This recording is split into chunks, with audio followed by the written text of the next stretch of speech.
Greetings and happy Sunday, Tab family. Listen, we hope that everyone is safe and all is well for you and your family. Speaking of safety, we're getting ready to visit the Tabernacle Baptist Church Child Development Center. As we know, in March, our Child Development Center did close, but in June, they reopened their doors. Today, you're going to get a chance to go inside and hear from Tamia and Alexis, two of our teachers, making sure that your children are safe.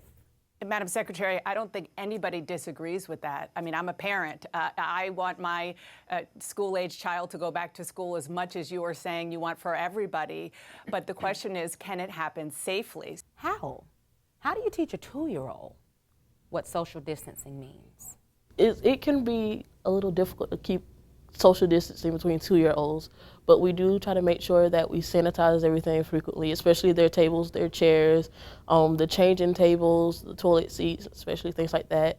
Before we did things like Play-Doh and sand and stuff, but we try not to do those because we can't sanitize the Play-Doh and sand. So we do things like we did a letter B for bird, and we took some feathers, so stuff that doesn't have to be reused. It's just like a one-time you used to glue the feathers down on the paper and nobody else is using those feathers. It's hard to keep them physically apart, but we try to keep everything around them, their environment, as clean as possible. So they still have activities, we just modified it so it's stuff that won't be used over and over again. For older children, understanding COVID-19 looks a little different. We actually did a lesson for the week on germs, where we explained what a virus was, what germs are, why we have to wash our hands. Before we had centers to where they were able to play in different centers and play with each other.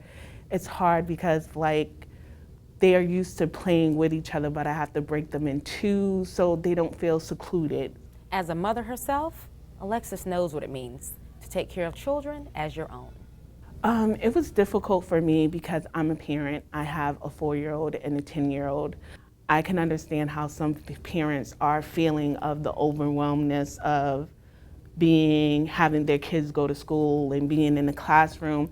So what I try to do is update them as much as possible, show them what we're learning, what they're working on. I show them that the kids are still wearing their masks, they're keeping the social distance, they're on each side of the table. Right now here we are doing our best.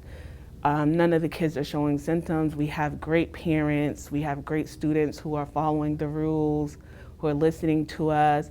And here as a staff, we're all working together to keep it sanitized, keep it clean.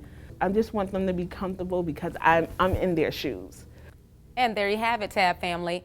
We are so fortunate and blessed to not only have great teachers, but also to share with you, there have been no COVID cases here. In the event that we find ourselves in a situation where anyone falls ill within this Tabernacle Baptist Church, please understand there's also safety protocol in place, as we learned from Marianne Carter. She is the director of the CDC for Tabernacle. Thank you so much for worshiping with us at the most impactful place on the planet, the historic Tabernacle Baptist Church.